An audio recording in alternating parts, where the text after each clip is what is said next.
how to find the best flip deals. So if you're looking at finding that next project that's going to be really worthwhile, where you've found it at the right price, so by the time you've actually put the effort, the energy, refurbishing the damn thing, you'll get that generous, worthwhile profit.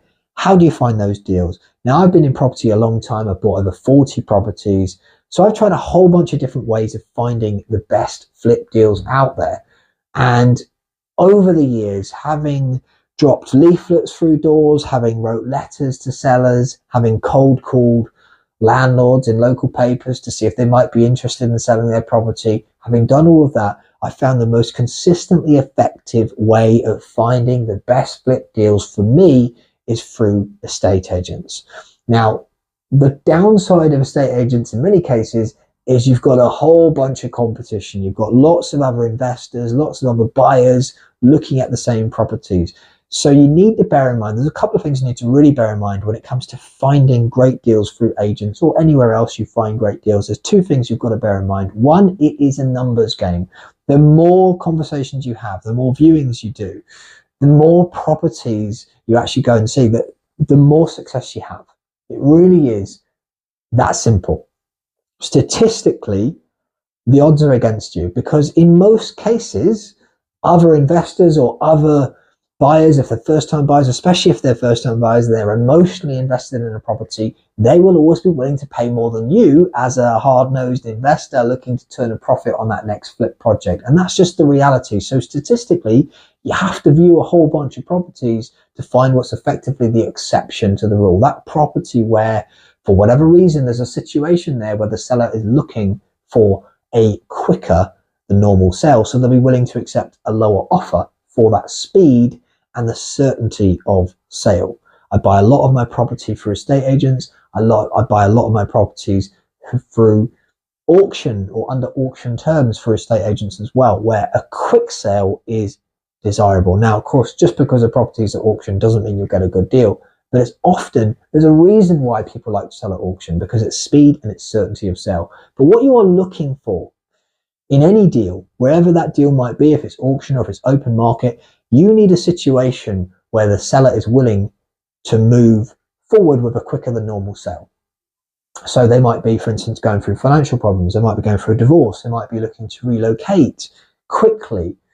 There might be a situation there where they're willing to accept a lower offer for the speed and the certainty of sale. So you need to make damn sure that you are showing agents, as well as these sellers that you're looking to buy properties from, that you are showing them, you're demonstrating to them over time that you are a trustworthy buyer, so you can deliver on the speed and the certainty of sale, which means getting all your finance ready to be able to pull the trigger as soon as you find a great deal.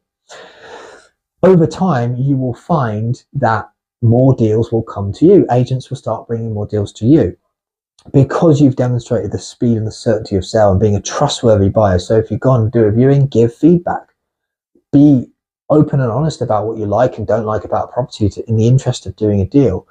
That transparency, that communication really helps building relationships. So agents are more likely to bring deals to you, especially when you deliver on your promise of a quick purchase. They'll get used to that and they'll bring you more deals.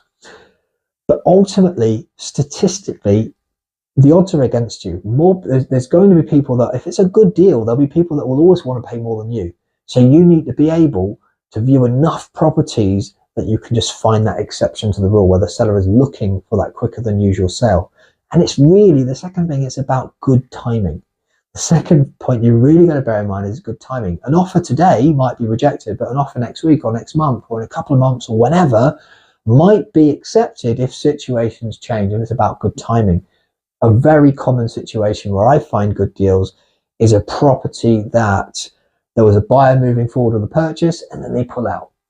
And so that seller might then reconsider the amount that they were looking for. They had in their mind that they were selling a property at a certain time, it's fallen through, so they might be willing to accept less than what they're previously willing to accept. So something like that might have to happen and you need to be there. So it's crucial though that you understand the importance of timing, because if that property is on the market again and it remains on the market for ages, someone else is going to find it. But if you swoop in there quickly enough at the right time, you've got a chance of getting it. Only if the seller, of course, is able or willing or wanting to go for a quick sale on that property. So it's about timing and it's about statistically It's a numbers game. If everyone was just to go out there, offer on a property, so view one property, offer on it and get it at the price that they want, below market value, where they're going to make a whole bunch of money on a flip, then everyone would probably be a property developer. It would be that simple. The reality is you're going to have to view a whole bunch of properties. It's a numbers game. You're going to have to hustle to be able to find deals. But the great thing about finding deals through agents is you don't run out of agents to call. There's loads of them all across the country.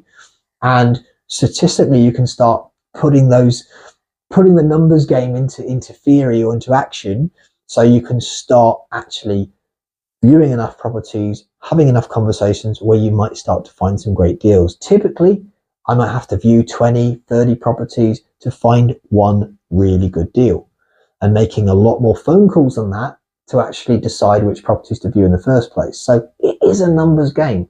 And there's no guarantee you view 20 in the next couple of weeks and you 100% get a great deal.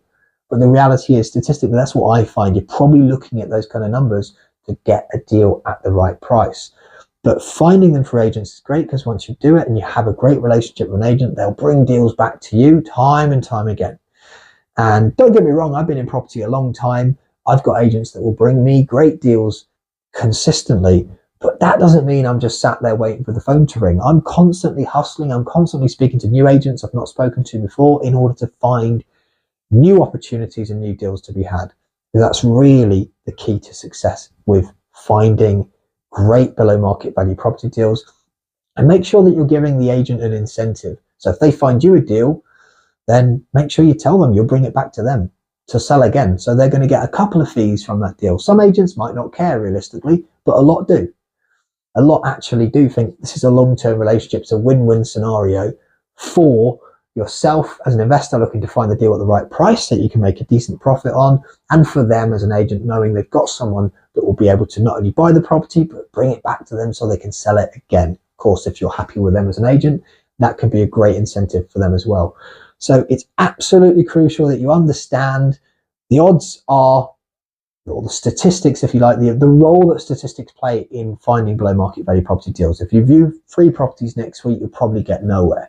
If you're planning on viewing maybe 20 this month or so, there or thereabouts, 30 preferably, then you might start getting somewhere. You just have to understand it's a numbers game, and you're there at the right place, right time to capitalize on the right deal when it comes along. If you get that and you put that into action, you start hustling, you start speaking to enough agents, then great things can happen. So hopefully that's useful. If so, go ahead, hit that like button, subscribe to this channel, and you'll see me again in the next one very soon.